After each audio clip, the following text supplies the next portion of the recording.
Donc, comme on vient de le voir, c'est important de regarder un peu comment cheminent ces efforts. Et on va aller faire un petit tour en Italie.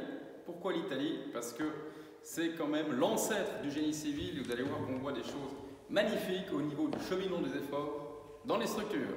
Let's go! Donc voilà, l'Italie, comme je disais, la patrie des Romains, ils ont construit énormément de choses, des bâtiments et notamment, donc c'est vraiment l'ancêtre du génie civil au niveau des routes, au niveau des grandes constructions, au niveau de l'ingénierie. Donc c'est un magnifique pays à visiter.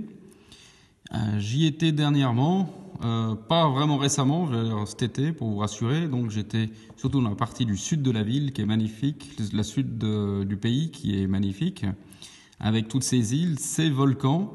Au niveau des volcans, donc c'est évidemment très intéressant, je vous encourage à aller, c'est vraiment impressionnant de voir les montagnes qui fument, on se promène dans des paysages lunaires, il y a du bruit, ça bouge un peu. C'est vraiment superbe au niveau du tourisme. Ici encore une vue de l'Etna, donc sur la Sicile. Je suis d'ailleurs allé en Italie avec mon véhicule. Ici, on voit une magnifique rue de Naples. Je vous dis pas comme c'est pas vraiment évident de se garer en voiture dans cette ville. Quand on voit l'état des autres véhicules, on se demande où est-ce qu'on va bien poser sa voiture. Finalement, j'ai trouvé, c'est beaucoup plus facile qu'ici. On va dans des grands garages où il y a un chauffeur qui vous gare lui-même sa voiture. Là, je suis tombé sur un gars qui avait carrément pas de main. On se demande si c'est la mafia qui règle tout ça. C'est assez intéressant pour garer une voiture. Si on en revient donc au génie civil, donc les rues sont très anciennes, pavées superbement comme on peut le voir ici. On imagine aussi tout le réseau d'égouts qui peut se trouver dessous. Donc ça a été mis carrément à l'époque. Maintenant on met des grilles en fonte. Ici c'est carrément des grilles qui ont été faites en pierre. Et au niveau de la structure, donc là j'ai pris quelques clichés intéressants de voir un peu comment ça se fonctionne au niveau du cheminement des efforts.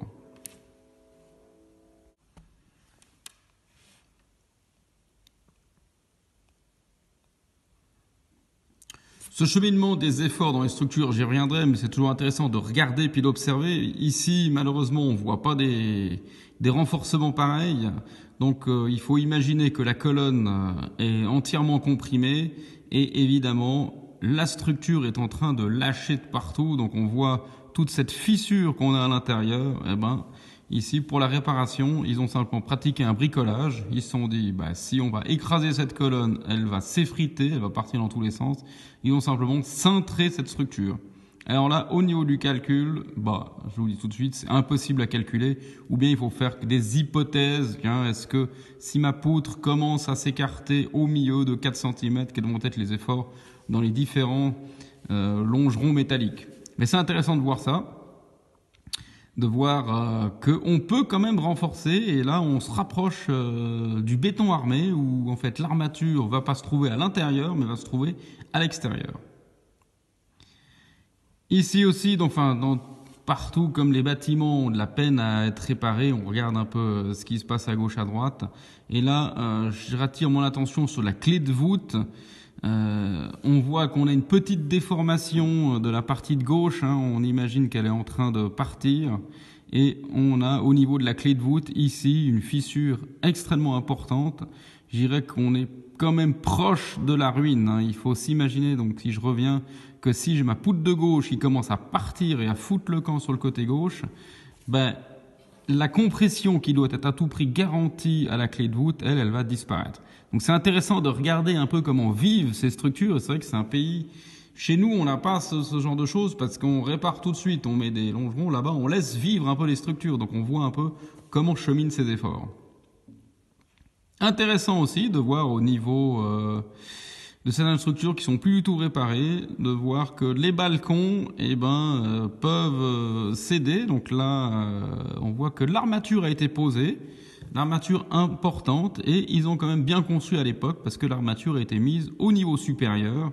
Donc ça permet de vérifier aussi si tout était correctement mis. Alors maintenant, on va arriver sur un cas magnifique. île de Lipari. Donc ces îles sont les îles éoliennes, se font régulièrement secouer par les tremblements de terre et on voit un cas de renforcement, je dirais très intéressant sur les choses à faire et les choses totalement inutiles. Donc on voit que cette structure a été fortement lézardée par, j'imagine, un tremblement de terre. C'est intéressant de voir toutes les fissures, donc on voit où est-ce que ça a lâché, un peu le mode de fonctionnement, le mode de rupture de la structure. Alors ici, on voit que le linteau, donc la poutre qui se trouve au-dessus de la porte, évidemment, ne va plus tenir, va être compliqué à tenir. Donc qu'est-ce qu'ils ont fait? Ils ont mis 3 poutres verticales pour tenir le linteau. Ça sert pas à grand chose, du fait que les appuis à gauche et à droite sont garantis. Et puis on voit qu'ils ont mis des serre-joints sur la colonne de gauche parce qu'elle est en train de partir dans tous les sens. Mais on va plutôt venir à ce détail vraiment magnifique. Et puis là, c'est typiquement le cas où on se fait avoir par un entrepreneur, c'est-à-dire qu'on n'utilise pas d'ingénieur. On utilise quelqu'un qui sert, qui a fait au pif, mais alors là, des fois le calcul n'est pas utile, mais quand on voit ce renforcement, c'est du grand n'importe quoi. Donc c'est intéressant de regarder un peu pourquoi c'est du grand n'importe quoi, et on va revenir à ce niveau-là. Donc alors là, en toute honnêteté, quand on a un renforcement pareil, c'est un chantier et ça peut tomber. En effet, ça peut tomber. Donc on regarde un peu qu'est-ce qui s'est passé. On a eu, j'imagine, un tremblement de terre assez important qui a bougé la fondation et qui a provoqué des forces horizontales dues aux dalles. Évidemment, ce mur n'a pas été dimensionné pour reprendre des forces horizontales dues aux dalles, étant donné qu'on a fait un tremblement de terre. Celui-ci a créé plein de fissures à l'intérieur du mur. La rupture a déjà lieu, je peux te dire qu'au prochain tremblement de terre, tout ceci va largement tomber. Ils se sont dit, oulala, ça va tomber dans la rue là. Donc on va pousser évidemment notre structure pour retenir en fait la force qui va arriver. Alors là, pour ce renforcement, il faut simplement imaginer qu'on va avoir une force horizontale. Cette force horizontale, elle doit être reprise par ce carrelet. Et puis, dans l'idée, c'est pas si bête, mais alors quand on met un spaghetti comme ça pour reprendre en fait une masse qui va être énorme, on va avoir de multiples problèmes. Le premier problème que je vois, c'est évidemment un flambage des colonnes à cet endroit-là.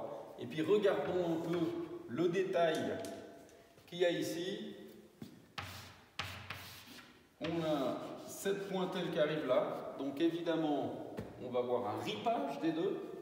Si j'ai une force d'effort normal ici et une force qui vient là, et la composante des deux doit être une force qui doit retenir verticalement.